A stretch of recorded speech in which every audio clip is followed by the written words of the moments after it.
I still get chills thinking about it. It was a Tuesday night, pretty normal, just like any other.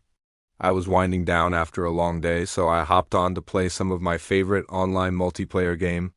You know, the one, it's a competitive shooter, and I'd been playing it for years. I was in a squad with a few random players. We were in the middle of a pretty intense match, communicating through the in-game text chat. We were actually doing really well, coordinating our attacks, and it felt like we were on our way to a solid win. Then, out of nowhere, one of my teammates, a player with a username I didn't recognize, started acting weird. He began spamming the chat with nonsense, just random letters and symbols. At first, I just ignored it. Trolls are a dime a dozen in online games, right? You learn to just mute them and move on. My other teammates were telling him to cut it out, that he was being distracting. I was about to mute him myself when his messages suddenly changed. He typed, "I know you." I kind of scoffed. "Yeah, right." "Another empty threat from some kid on the internet. I've heard it all before." I typed back something like, "Sure you do, buddy," and went back to focusing on the game. We were pushing the final objective, and I didn't have time for this, but then his next message came through. It was my first name. Okay, that was a little weird. My username isn't my real name, not even close, but maybe it was a lucky guess. Or maybe I'd mentioned it in a Discord server somewhere and forgotten. I tried to rationalize it, telling myself it was just a coincidence. I have a pretty common name after all. I decided to ignore it and keep playing, but a seed of unease had been planted.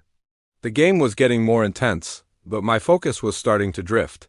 My heart was beating a little faster. Then he sent another message. This time it was the name of the city I live in.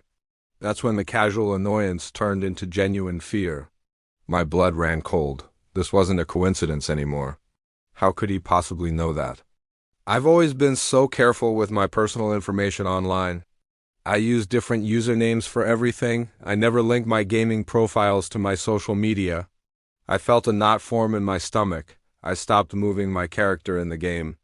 My other teammates were probably wondering what was going on, why I was suddenly AFK, but I couldn't care less about the match anymore. I typed back, "Who is this? How do you know that?" My hands were shaking a little. I was trying to stay calm, telling myself there had to be a logical explanation. Maybe he was someone I knew in real life, playing a twisted prank on me. But I couldn't think of anyone who would do something this cruel. The response came almost immediately. "You should be more careful," and then came the message that made my world stop. He typed out my full street address, my exact address.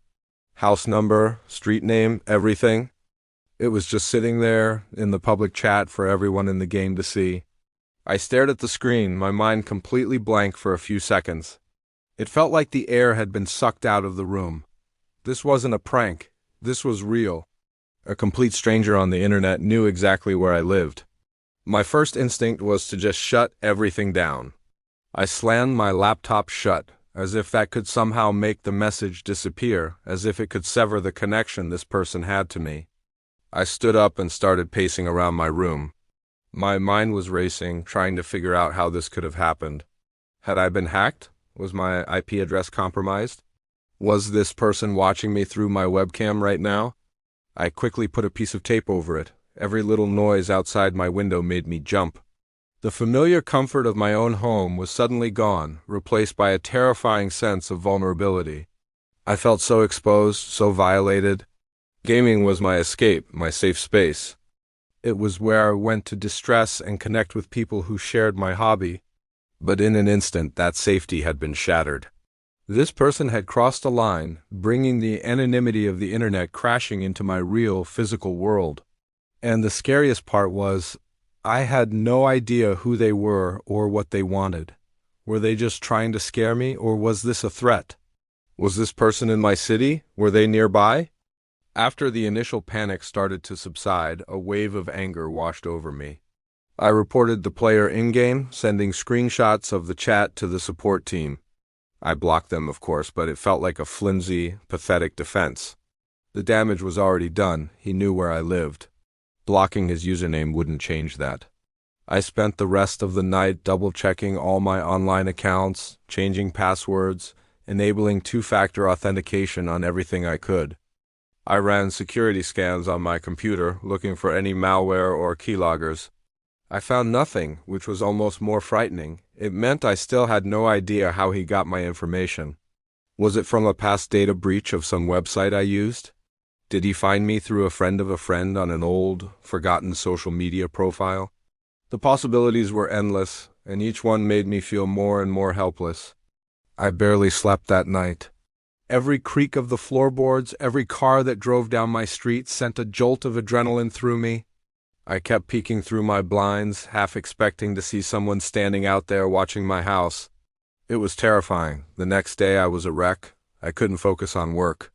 The fear lingered, a constant heavy weight in the back of my mind. I decided to file a police report. I wasn't sure if they could do anything, but I felt like I had to. I needed to have an official record of what happened.